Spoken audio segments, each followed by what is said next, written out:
What's going on, everyone, and welcome back to Explain the Charts. It is October 30th, 2025, and Bitcoin is on an absolute knife's edge. We've just seen a brutal sell-off, wiping out billions in leveraged positions just hours before one of the most anticipated Federal Reserve meetings of the year. Is this a healthy correction before the next leg up, or the start of a much deeper drop? Today, we're breaking down all the news driving this volatility. Then, we'll dive deep into the daily, hourly, and 15-minute charts to identify the key levels you need to be watching. Let's get right into it. First, let's cover the macro environment because it's impossible to ignore right now. All eyes are on the FOMC meeting conclusion and Fed Chairman Jerome Powell's subsequent remarks. The market has almost entirely priced in a 25 basis point interest rate cut, with some prediction markets putting the odds as high as 98%. However, this is a classic buy the rumor, sell the news scenario. The big question isn't the cut itself, but what Powell signals for the future, specifically about a potential second cut in December. According to the news, the Fed remains divided on this, creating significant uncertainty. This nervousness has triggered a massive deleveraging event in the derivatives market. In the last 24 hours alone, over $470 million in positions were liquidated, with the vast majority, a staggering $333 million, being long traders betting on a continued rise. This cascade shows just how overheated and overleveraged the market had become. Now, let's pull up the BTCUSD daily chart to get the bigger picture. As you can see, we've had a phenomenal run-up over the past year. We saw Bitcoin establish a new all-time high around $126,000 back on October 6th. That euphoria was short-lived, as it was followed by a massive flash crash just a few days later on October 10th, where we saw the price wick down to nearly $103,000. Since that crash, the price has been in a volatile recovery and consolidation phase. We can clearly see the recent multi-week rally being rejected right around the $116,000 level, a key area that analysts from Cointelegraph and the Economic Times have been flagging as major resistance. The last two daily candles are very telling, showing two large red days that have brought us down to our current levels, testing a critical support zone. Looking at this daily chart, several key levels emerge. That $116,000 area is now confirmed as formidable short-term resistance. Above that, the next major hurdle would be a retest of the all-time high region near $126,000. To the downside, we are currently testing a support zone between $111,000 and $109,000.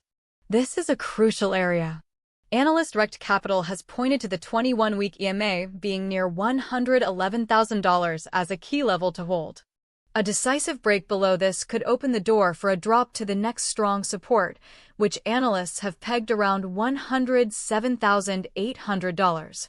Bitfinex analysts even warned that a failure to hold the $113,600 level, which was the short-term holder cost basis, could risk a much deeper retracement towards $97,500. So, the stakes for this support zone are incredibly high. To see exactly how this recent drop unfolded, let's switch to the 15-minute chart. This view covers the action from October 24th to now and tells the story perfectly. We can see the steady grind up late last week, building momentum. The price action gets more aggressive on October 27th, pushing strongly towards that $116,000 resistance level we saw on the daily chart. You can see the peak here, just above $116,000, followed by an immediate and aggressive rejection. What followed was a period of distribution and weakening structure. Then, on October 28th and into the 29th, the floor gave out. This is where those liquidations likely cascaded, leading to this waterfall decline of several $1,000s in just a couple of days. The volume on these red candles confirms the intensity of the selling pressure as the market prepared for the Fed's announcement. Let's zoom in on just the last 48 hours of this 15-minute chart to really highlight this breakdown.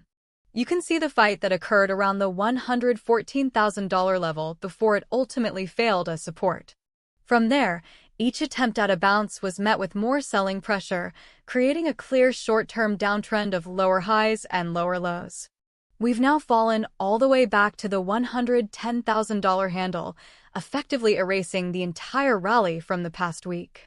This is a very bearish short-term structure, and it perfectly reflects the sell the news narrative we discussed earlier.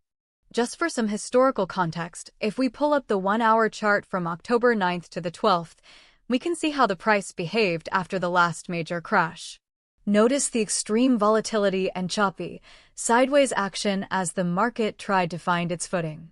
This could be a preview of what's to come in the next few days if we don't get a decisive move in either direction following the Fed meeting. The market may need time to digest the news and establish a new, stable range before a clear trend emerges.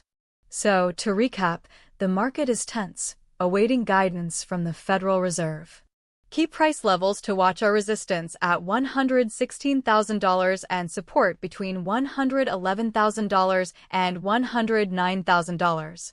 Below that, the next major levels are $107,800 and potentially even $97,500. So, what could happen next? In a bullish scenario, if Powell's speech is extremely dovish, hinting at more rate cuts, we could see a strong bounce from this support.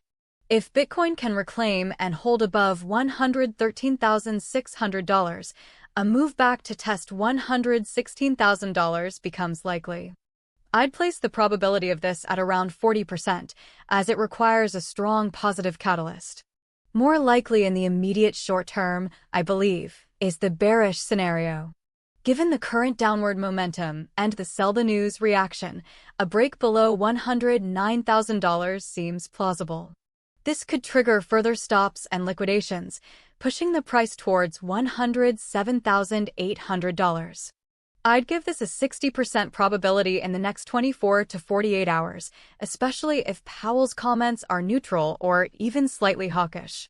The main thing to watch for is the FOMC press conference. Pay close attention to the volume on the reaction. A high-volume bounce would be a strong bullish sign, while a high-volume breakdown of support would confirm the bearish trend. That's our analysis for today. Remember, this is not financial advice. The crypto markets are extremely volatile, and you should always do your own research before making any investment decisions. Trade smart, and we'll see you in the next one.